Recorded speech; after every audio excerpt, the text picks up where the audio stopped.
and the secret of the old attic. Max was no ordinary cat.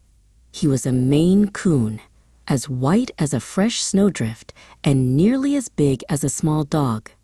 His favorite hobby was napping in the golden afternoon sunbeams that danced across the living room rug. With his tufted ears twitching and his long, bushy tail curled tight, he looked like a fluffy king resting in his castle. Suddenly, a strange sound drifted down from the ceiling. Scritch, scratch, plink.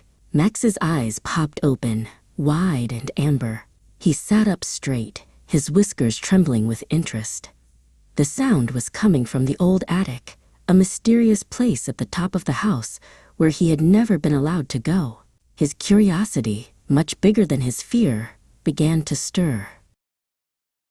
In the hallway, Max found the attic door wide open. A silver folding ladder reached down to the floor like a giant's tongue. Max padded softly toward it, his heavy paws making no sound on the hardwood. He looked up the narrow metal steps, his tail swishing with excitement. One paw at a time, he began his brave climb into the unknown world above. The air in the attic was thick, with the scent of old paper and cedar wood. Dust motes danced in the light of a single circular window. It was a treasure trove of forgotten things, rocking horses, tall clocks that no longer ticked, and stacks of leather-bound books. Max stepped onto the dusty floorboards, feeling like he had entered a secret kingdom. Deep in the maze of antiques, Max spotted something extraordinary. A small music box sat atop a velvet stool, glowing with a soft, magical blue light. It hummed a gentle, tinkling tune that made Max's fur tingle. He leaned in close, his pink nose nearly touching the polished wood, captivated by the beautiful melody. Just as Max reached out a paw to touch the glow, a tiny gray face popped out from behind the music box. It was a rat with large, round ears and very long whiskers.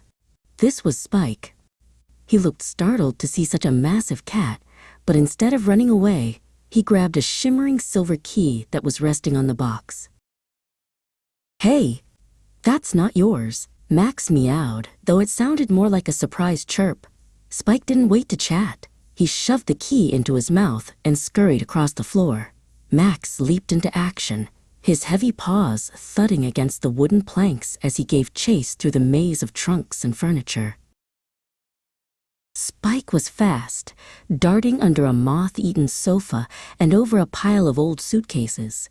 Max followed closely, sliding around corners and narrowly avoiding a tall, dusty vase. They zoomed past a spinning wheel and a stack of mirrors. Spike finally reached a dead end in a corner filled with old picture frames and cobwebs. Spike dropped the key and huddled into a tiny ball, his whiskers trembling with fear. He looked very small and very alone in the vast, dusty attic. Max skidded to a halt, his chest heaving from the run. Seeing the little rat so scared made Max's heart soften. He realized Spike wasn't trying to be a thief. He just looked lonely. Max lowered his head and pushed the silver key back toward Spike with a gentle nudge of his nose. Spike looked up, blinking in surprise. Max purred, a deep, rumbly sound that filled the quiet corner. Spike reached out a tiny, shaky paw and touched Max's soft white fur. The chase was over, and a new friendship had begun. Spike pointed toward a massive, locked photo album sitting on a nearby pedestal. He held up the silver key and squeaked softly. Together, the giant cat and the tiny rat walked over to the book. Spike climbed onto Max's head to reach the lock, and with a satisfying click, the heavy leather cover swung open.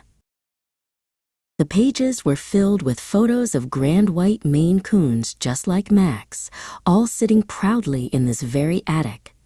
A golden inscription on the final page read, "The Guardian of the Attic."